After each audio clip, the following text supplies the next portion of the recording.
والله يدعو إلى دار السلام ويهدي من يشاء إلى صراط مستقيم. مثل الذين ينفقون أموالهم في سبيل الله كمثل حبة أنبتت 7 سنابل وكل في فلك يسبحون ويخلق ما لا تعلمون. بسم الله الرحمن الرحيم. الحمد لله والصلاة والسلام على رسول الله صلى الله وسلم وبارك عليه وعلى آله وصحبه ومن والاه. Brothers and sisters, Assalamu alaikum wa rahmatullahi wa barakatuh. Welcome to an episode of our program, The Universal Quran. We are still talking about chapter of Al-Naba. We talked before about the blessings and the gifts that Allah subhanahu wa ta'ala bestowed upon human beings, starting from Alam naj'al al-arda mihada, and then until the verses reached the verse نخرج به حبا ونباتا وجنات ألفافا, except to Allah subhanahu wa ta'ala. So إن يوم الفصل كان ميقاتا. Nobody knows, nobody even has been given any prayer notice or any knowledge about the occurrence or when this day or which, for example, hour exactly. Although we know from the hadith that the day of judgment is going to take place on Friday, as there are many authentic hadiths which confirm that. But which Friday, nobody knows. Is it, for example, this year, next year, year 2003, 2000, 3000? No, nobody knows. And as I stated before, we have to stop all those people who claim or who sometimes say, for example, that the world is going to end in a couple of years, after 10 years, after 50 years. Nobody knows anything about that. It's only Allah subhanahu wa ta'ala. Even if it was the case with the Prophet ﷺ, who was given all the great things by Allah subhanahu wa ta'ala, who was given the message and who has been chosen by Allah subhanahu wa ta'ala, and who said about himself that I am the master of all human beings, he wasn't given any knowledge about the day of judgment. And even when he said in Surah Al-Anfal, وَلَوْ كُنْتُ أَعْلَمُ الْغَيْبَ لَاسْتَكْثَرْتُ مِنَ الْخَيْرِ وَمَا مَسَّنِيَ سُوءٌ. If I had any knowledge about the unseen, I would ask Allah subhanahu wa ta'ala to give me more of His blessings. But he had no idea, he had no knowledge about that, because rested the knowledge of the curse of this day, as many Quranic verses confirm the same thing. Allah subhanahu wa ta'ala, He says, يَسْأَلُونَكَ عَنِ السَّاعَةِ أَيَّانَ مُرْسَاهَا قُلْ إِنَّمَا عِلْمُهَا عِنْدَ رَبِّي لَا يُجَلِّيهَا لِوَقْتِهَا إِلَّا هُوَ. The knowledge of the day of judgment is listed by Allah subhanahu wa ta'ala, and He doesn't reveal it to anybody. And He only knows about the occurrence and about which year and which month and so on. So you shouldn't occupy yourself, because many people, subhanallah, they occupy themselves and they keep themselves busy with many things that is not their concern. As Allah subhanahu wa ta'ala said in Surah Al-Ma'idah, يَا أَيُّهَا الَّذِينَ آمَنُوا لَا تَسْأَلُوا عَنْ أَشْيَاءٍ تُبْدَ لَكُمْ تَسُؤْكُمْ. Don't ask about things that if they were revealed to you, they might hurt you, for example. So you shouldn't keep yourself busy with, okay, when this day and what time. But what you need to do is just ask yourself one question. Are you ready or not? Are you going to pass? Are you going to pass the exam, or you are going to fail? One of the people asked the Prophet ﷺ, سأل أحد الناس النبي صلى الله عليه وسلم قال يا رسول الله متى الساعة؟ قال ماذا أعددت لها؟ قال ما أعددت لها كثير عمل إلا أنني أحب الله ورسوله. One of the companions asked the Prophet ﷺ about when is the day of judgment. And the Prophet ﷺ asked the companion, what have you prepared for that day? He said, I haven't prepared a lot of deeds, but I only love Allah subhanahu wa ta'ala and His messenger. And he said to him, okay, you are going to be with the one whom you like. So this is a very simple answer, but it is a great answer. So instead of asking yourself about the occurrence or when this day, ask yourself, are you ready or not? Are you going to be gathered among those who are al-abrar, as we stated before in Surah Al-Insan, and then they will be given many pleasures, being admitted to paradise and being close to the Prophet, close to the companions? Or you are going to be gathered with the worst people, like Pharaoh, like Haman, like Ubay ibn Khalaf, and those whom we are told in the Quran and the Sunnah of the Prophet ﷺ. So the exact day of the Day of Judgment is rested with Allah subhanahu wa ta'ala. So we shouldn't think about it, but we should only think about our destiny, about our future life. How are you going? It's exactly as there is a report about Imam Ali radiallahu anhu, one of the people. He said to him, "Oh Imam, I am going to buy a house, and please try to make the contract for this house." Then Imam Ali said, a dead person bought a new house from another dead person, and then the man said, "Oh Imam, I asked you to write the contract for a house. It's not for a graveyard." And then the Imam said, "Okay, if you are quite sure that this life is going to end, and this house, for example, one day will collapse, and he will die, and the one who's going to buy it will die. What do you think about that?"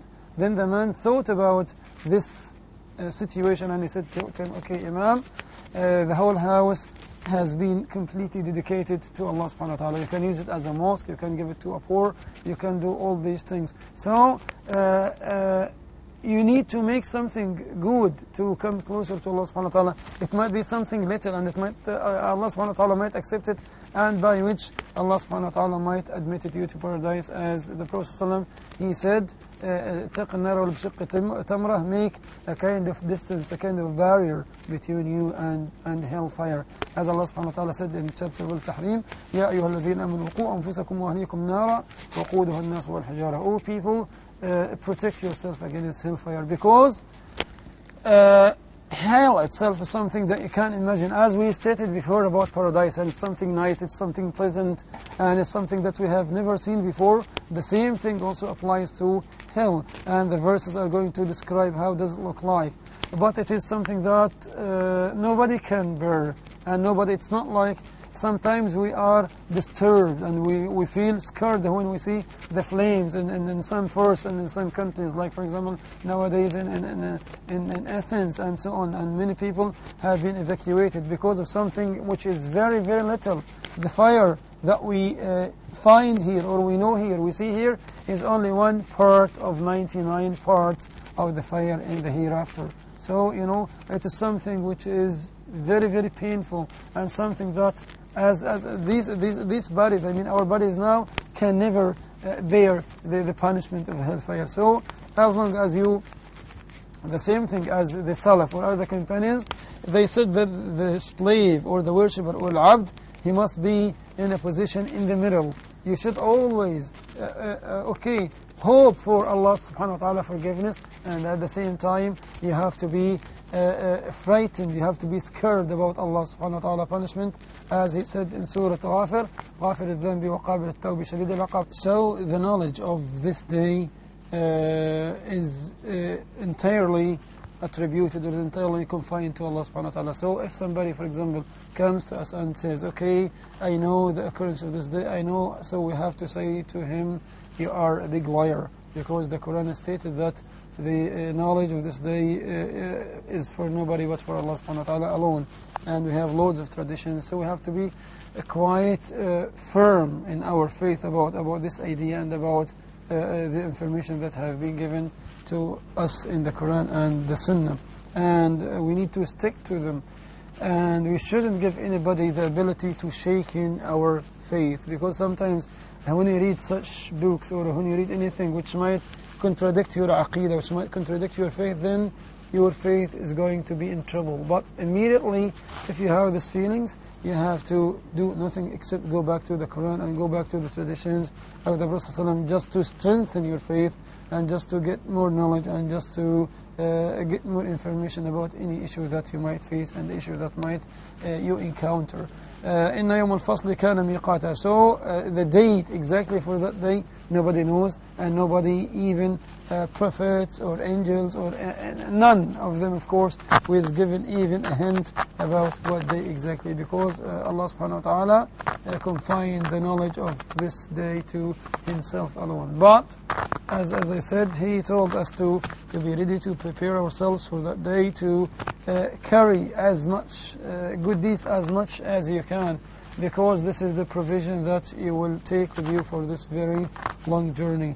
And you might increase, you are recommended to increase your good deeds because you don't know which of the deeds, for example, was accepted. Nobody can make sure that, for example, his 5 daily prayers were accepted. Maybe one of which, maybe none of which, because it's a matter of sincerity to Allah subhanahu wa ta'ala. Sometimes we think about many things when we pray, so we are not quite sure whether Allah subhanahu wa ta'ala accepted our prayer or not. We are not quite sure whether Allah subhanahu wa ta'ala accepted our charity or zakah, whether it is mainly for the sake of the poor or it is for the sake of showing off. Mainly it's just to get the praise of people or to get the acceptance and approval of Allah subhanahu wa ta'ala. إن يوم الفصل كان ميقاتا, and then Allah subhanahu wa ta'ala is saying يوم ينفخ في الصور, in that day, in the trumpet which will be sounded. So the surah, how does it look like? As the Sahaba asked the Prophet ﷺ, he said to them, when Allah subhanahu wa ta'ala created, after he finished creating the heavens and the earth, and he created the surah, which is trumpet, and they told him, how big is that? He said it is quite huge, that if all people were gathered together to carry it, nobody will able, and they will not, the whole ummah will not be able to carry it because it's quite big and bigger than we imagine. And then the Prophet, I beg your pardon, the Prophet said that now it is in the hand of the angel, that Allah subhanahu wa ta'ala, angel Israfil, is holding or taking care of that book or of that surah, and he will use it when Allah subhanahu wa ta'ala, the Prophet says that the angel is looking direct to the throne and he's waiting for an order from Allah subhanahu wa ta'ala. And the Prophet said, how can I feel comfort and how can I enjoy the blessings of this life? And I'm quite sure that the angel is now holding the trumpet and he is just waiting for an order from Allah subhanahu wa ta'ala. يهدي به الله من اتبع رضوانه سبل السلام.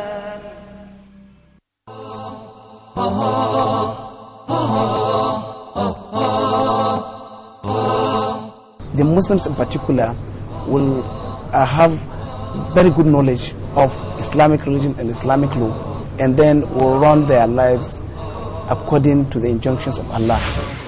It will enable them to know how to live peacefully with them, and at the same time practice Islamic religion or follow the injunctions of Allah as requested and required by Allah.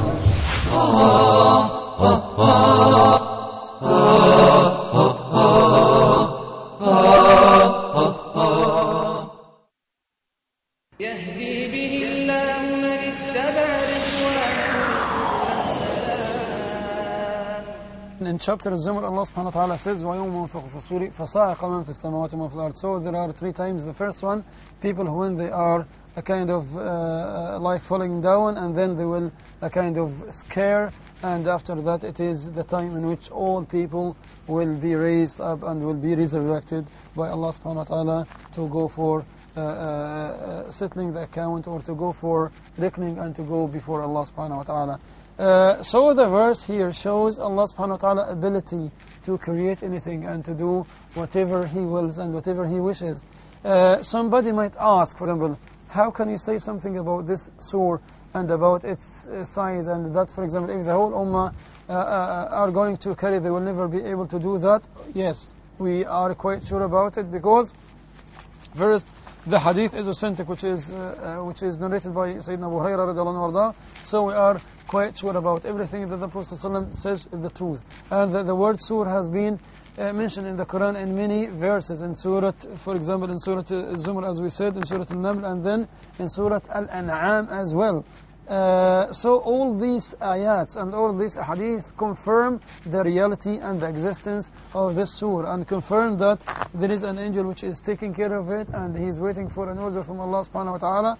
And the Prophet told us about that it is so and so. So we have to quite sure about the reality of it, and that it is something real. It's not something out of imagination, because till this moment some people still say that, for example, nobody believes that there is something called paradise. This is just all the stories, paradise, hell, the unseen, surah, but no. the Quran. When the Quran is saying something, you have to be quite sure about it, that it is real and it's going to take place. It might not be. It might not be today, for example, but in a time that Allah subhanahu wa ta'ala knows, as He says here, "Inna yawm al-fasli kana miqata yawma yunfakhu fi-s-sur." So in that day, it is something, or it is a day in which all people will be scared. And as Allah subhanahu wa ta'ala is saying in Surah, at the beginning of Surah Al-Hajj, يَوْمَ تَرَوْنَهَا تَذْهُلُ كُلُّ مُرْضِعَةٍ عَمَّا أَرْضَعَتْ وَتَضَعُ كُلُّ ذَاتٍ حَمْلٍ حَمْلَهَا وَتَرَى النَّاسَ سُكَارَى وَمَا هُمْ بِسُكَارَى وَلَكِنَّ عَذَابَ اللَّهِ شَدِيدٌ. In this day, you will find the little young boys, for example, their hair will be changed to be grey. And the young woman will, the pregnant woman will miscarry her pregnancy. And you will see that people as if they are drunk, but in reality they are not drunk, but they are in a situation which is quite difficult. And everybody is scared, because everybody here, he wants to know his destiny. He wants, for example, whether he's going to go to paradise or not, whether he's going to be, for example, against the pleasure of Allah subhanahu wa ta'ala, or against the anger of Allah subhanahu wa ta'ala. Will be gathered with the Prophet, or will be gathered with the bad people. So it's something you can't imagine, because we haven't gone through this experience, but we are told by the Quran to be ready and to prepare yourself very well with all weapons you have. The weapons you have are so many. You have patience, you have taqwa, you have fearing of Allah subhanahu wa ta'ala, you have the prayer, you have hajj, you have sadaqat, you have sawm, you have loads of things. If you want to overcome all these hurdles or obstacles, then you have got the solution, which is prepare yourself and get all your weapons, as I have just stated, to face this day. And if you have genuine weapons, you have done these things, I mean the worships and so on, with full sincerity, then you are sure, you have to be sure that you are going to be protected and you will not face any troubles on that day. But if you did anything not for the sake of Allah subhanahu wa ta'ala, then you might be in trouble, unless Allah subhanahu wa ta'ala would shroud you in His mercy, which as Allah subhanahu wa ta'ala wa rahmatu was'at kulla shay, will include everything anyway. So the word sur has been mentioned here to warn you and to tell you about this truth, to tell you that you have not been created just to play, as Allah subhanahu wa ta'ala says in the holy hadith of Ibn Adam, خلقتك للعبادة فلا تلعب وضمنت لك رزقك فلا تتعب. I have created you for worship, so don't waste your time in playing, and I have guaranteed your supervision, so don't exert fabulous effort to get more, because you will not get more than what I have prescribed for you. So Allah subhanahu wa ta'ala, He gave you the clues, or He gave you the answer for the question which you might be asked about in the hereafter.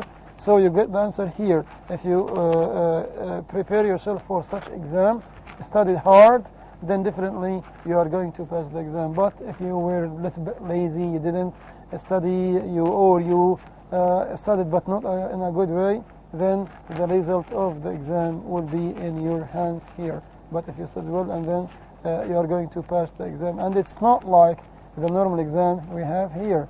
Here you can, for example, there is something called, for example, second term, and there is something called make-up, but in the hereafter there is nothing called make-up. If you fail, then you have no other alternative but to go to hellfire. If you succeed, you have only got the permission by Allah subhanahu wa ta'ala to be permitted. And the questions here are easy, so you can answer, or some people, sometimes they can cheat, but in the hereafter there is no way to cheat. You are going to cheat whom? You are going to deceive whom? You can never deceive Allah subhanahu wa ta'ala, because He created you and He knows everything about you, but you are only going to cheat yourself. So there is no way to cheat there. There is no way to take, for example, somebody to support you, like your father, if he is, for example, a wealthy person, or he is holding a position. No. In Allah subhanahu wa ta'ala there is nothing called, or there is no intercession except by the Prophet ﷺ, as we have been told in the Quran and in the Sunnah of the Prophet. But you can't take one of your relatives, and you can't bribe. There is no way to bribe there. You are going to bribe whom?